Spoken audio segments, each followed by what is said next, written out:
And we are live, back with another rendition of the Prove Me Wrong podcast on the Los's Corner Store. I'm your host, Carlos Ojeda, and today, on episode 75, we will be recapping the NBA Summer League. I feel like this is a great way for the NBA to show off their new talent. It's a great way for teams to kind of discover players that have been in the system for a while, but you've never really got the opportunity. I absolutely love the Summer League.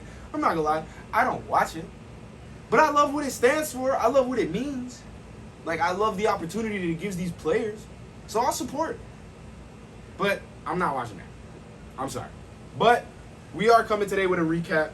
And with that recap, we will start with your Summer League MVP. It was the number 4 pick in the draft, Sacramento Kings' very own Keegan Murray, whose stat line read 23.3 points per game, 4 games played, on 50% field goals percent, on 50% shooting from the field, 3.5 three-pointers made per game, shooting 40% from the three-point line, 80% from the free throw line. He got 7.3 rebounds per game, 2 assists per game, 1.3 steals per game, 0.3 blocks per game, on only 2.8 fouls per game. So Keegan Murray had one hell of a fucking summer league. And I know NBA scouts were saying that Keegan was probably the number 1 or 2 guy coming into the draft. He ends up going to 4 to the Kings. I think the Kings got an absolute stud that they're going to do absolutely nothing with. I feel so bad for Keegan Murray. But yeah, my guy can hoop. My guy can ball. He's going off. I'm not really going to talk about team success too much because I feel like the Summer League isn't really necessarily for wins and losses. It's more for player scouting and development. So I will say that the Trailblazers were the champions, the MVP of the championship game, and of the tournament was Trendon Watford. In the final game, he had 19.7 rebounds, 2 assists, 3 steals. Great performance by Trendon and the Trailblazers to win the Summer League tournament. Summer League champs. They got the very first Summer League ring. Dame found out poolside in Mexico, got a call from the team. He was like, "Shit, we won? Oh, that's what's up." But yeah, I don't feel like it's not really about the team. It's about the players. And we're just gonna go out and get some standout players here. I have a list. Oh, this is sponsored by Bang. Not really, but Cherry Blade Lemonade is fucking amazing. Put that right there. And now we're just gonna go over some players. Moses Moody, Golden State's first round pick last year, played 2 games this summer league, and he averaged 27.5 points, 2 assists, 4 rebounds, 1.5 steals, and 1.5 blocks on pretty much 44% shooting. That's a pretty good fucking outing by a young Golden State player who just came off a championship, and now he's hot as hell outside. Oh! Ooh, y'all finna see me wet. We ain't done talking though.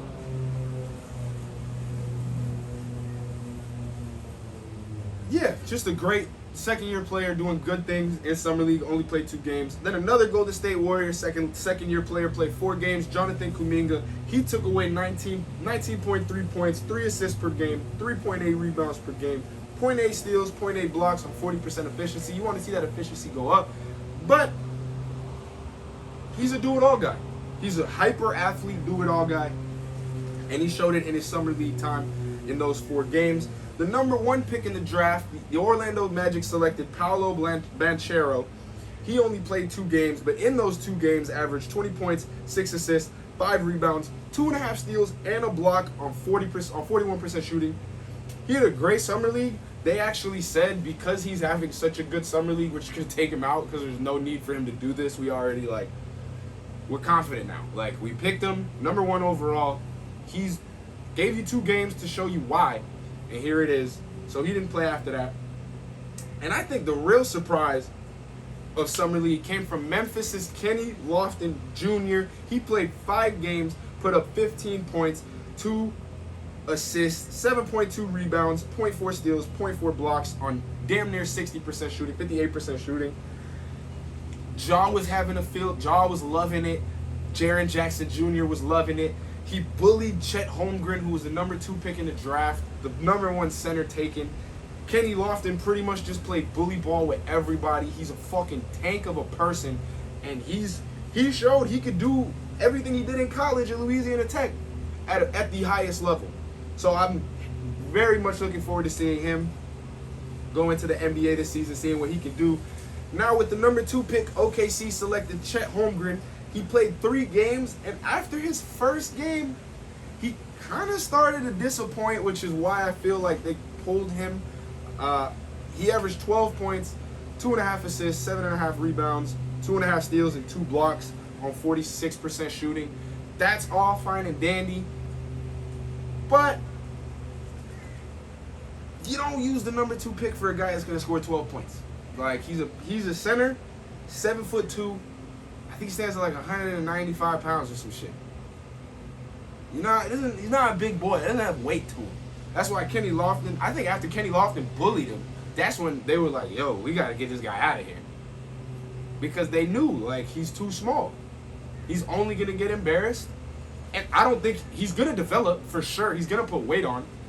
But I think right now is just not the time for him to be playing with grown men, to be honest. He got bullied. That's just how it was, and then he stopped playing. To me, it's a bad look. I understand why the organization pulled him. But, yeah, I do think he's going to turn around and be in the running for Rookie of the Year. I just think he had a bad summer league, which happens. And now Golden State Warriors, they picked up right before the summer league, played 5 games, Mac McClung, the highlight reel himself, and he averaged 13.5 points, 5 assists, 4 rebounds, a steal, no blocks on 46% shooting. He had a great summer league. I'm really hoping he makes an active roster. I fucking love that guy. He just plays with 100% heart, 100% energy, 100% effort every single time. And that's how I love people to play basketball. So I'm really rooting for that guy. I think he had a great summer league for Golden State. Now, my summer league MVP, my guy, played 5 games from Brooklyn, shocked the world last year at summer league. Cam Thomas came out and averaged 27.4 points, 4.2 assists, 1.6 rebounds, 0.8 steals, and 0.2 blocks on 44.2% shooting in the summer league. I feel like this guy is just a walking bucket. And when the Brooklyn Nets finally figure out how to use him, he's gonna be another Anthony Simmons type player, in my opinion, where you could just put him out there and say, go, just go, do your thing, and he's gonna be able to drop you 35 and help your team try to find a way to win. I love Cam Thomas. I hate that he's on my least favorite team. It won't be my least favorite team for long, but for right now, it's my least favorite team. So yeah, love Cam Thomas. He would have been my MVP for this year's summer league. Next up, we got a Detroit guy. Had to report about my Detroit guy, Jaden Ivey. He was our first pick this year. I think he was pick number 5. Averaged in 2 games. Didn't play a lot. I think there was a minor injury concern that they were like, you know what, it's not worth it. It's not worth it to us. Go, rest up, do what you got to do, come back for the season healthy. He played 2 games, averaged 15.5 points, 4 assists, 3 rebounds on 50% shooting. Not very, you can't ask for much more than that, you know? Shot 50% from the field, pretty fucking good. Got rebounds, got assists, scored 15 a game. Think if you could do that in the NBA your rookie season, people are going to fucking freak the fuck out. So, that was a great showing by him. Sad that I only got to see 2 games of it. Next up, Houston's Jabari Smith Jr., the 3rd pick in the draft, played 5 games. He actually was in the top 10 in rebounds at 9.4 per game. Also averaged 14.4 points per game, 1.8 assists. But what really stands out to me is the 1.6 steals per game and the 1.4 blocks per game, and the sub 40% shooting from the field. I feel like he struggled on the offensive side of the ball, but it's Houston. They didn't draft him to score on the offensive side of the ball. They drafted him to be a stopper. They drafted him to be that guy that you literally have to game plan your offense for, because he's just going to wreck your shit on defense. I think he stands 6'10". I think he's got an over 7-foot reach, is what I'm trying to say. That guy's a do-it-all guy. If he can clean up the jump shooting and his finishing, which I feel like he will, considering he's going to be playing with Jalen Green and Kevin Porter Jr., Those guys can do both of those things very well. He's going to be a stud. Like I said, you come out the gates, 9.4 rebounds, 1.6 steals, 1.4 blocks. You're just a walking problem for NBA offenses. And, yeah, I think he underperformed to his own standards. I feel like he did exactly what he was supposed to do in Summer League. Just got to clean up the jump shooting a little bit, and we'll be fine. And up next, another Houston boy, Tari Eason, played 5 games, averaged 17.2 points, 1.6 assists per game, but 10.4 rebounds per game. I think it led the entire Summer League. 1.8 steals per game and a block per game on 45% shooting from the field. That's fucking... If you do that in an NBA season, you're lit as fuck. You're having a great time. You probably finna get paid. So I'm really looking forward to seeing Tari Eason. I think he was a second-round pick. Kind of what he can do for Houston in the future.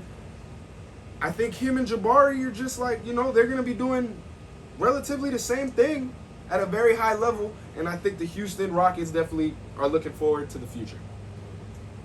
Boston had J.D. Davison play 5 games. He averaged 13 points per game at 8.5 assists per game, 5 rebounds per game, 1.2 steals per game, and 1.2 blocks per game on 44% shooting. My man's is literally playing like a baby Chris Paul. And I love to see it. Because I ain't never heard of J.D. Davison before the Summer League. And this is why the Summer League is so important. It's for the players. It's not for the teams. Nobody gives a fuck who wins and loses these games. It's for the players. And to see players like Tari, like J.D., like Mac, like Kenny, like Cam just go completely off. It's what Summer League was for. And J.D. Davison had an absolute ball. I think he was in top 10 in assists. I think in the people in the top 10 in assists, he had the highest PPG at 13. So he's kind of like I'm going to go in, I'm going to play point guard, and I'm going to fucking do that shit well. And I love to see it because I love point guards. Next up from the Los Angeles Lakers, we had Scottie Pippen Jr.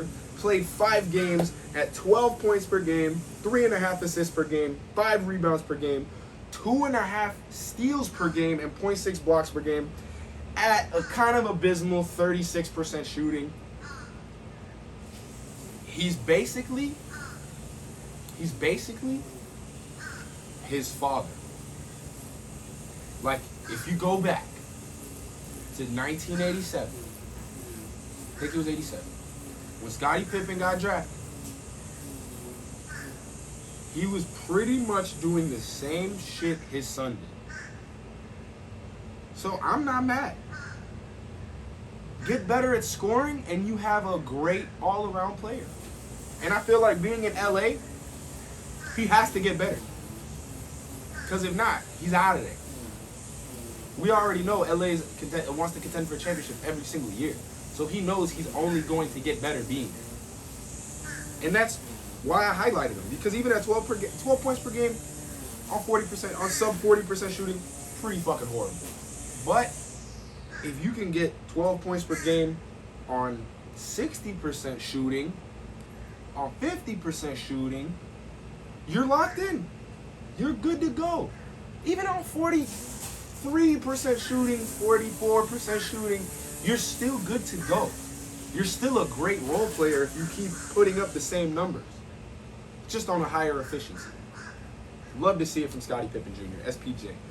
Next up, the New York Sims, pretty much now. The New York Knicks had Jericho Sims play 5 games, 11.5 points per game, 2.2 assists per game, 9 rebounds per game, 0.8 steals per game, and 1.2 blocks per game on an impeccable 80% shooting from the floor.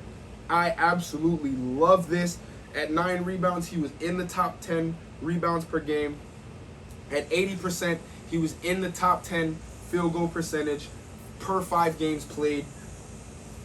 And I just love what he did. I love everything about this. The New York Knicks, they got a gem in Jericho Sims. Great second-round pick.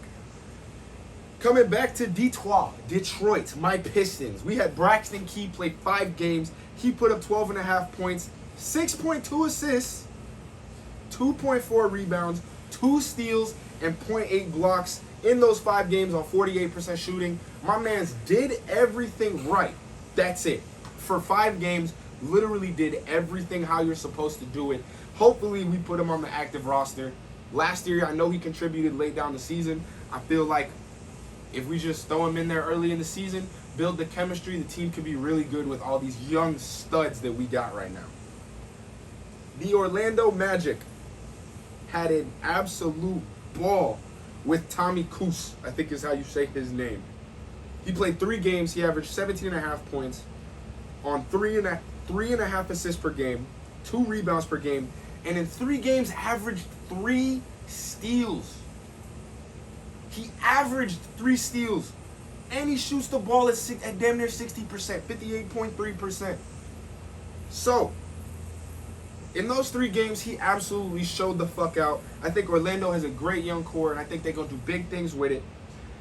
And here were your all Summer League teams. These were not my Summer League teams. These were the NBA Reporter Summer League teams. In the first team, we had my MVP, Cam Thomas, the real MVP, Keegan Murray. We had Tari Eason, who I talked about as being the fucking gangster. Then they had Quentin Grimes and Sandro Mamukelashvili. That was the first team. In the second team, they had Santi Almada, Benedict Mathurin, Marco Simonovic, Trendon Watford, and Lindell Wigginton. This was a great summer league. A lot of players showed out. A lot of great young talent coming into the league. Love to see it. Love to see it. The league is in good hands. That pretty much wraps it all. Peace. I'm so sorry. I didn't even thank Mama. Thank you, Mama. I appreciate you. Peace, love, happiness, and respect to all. Deuces.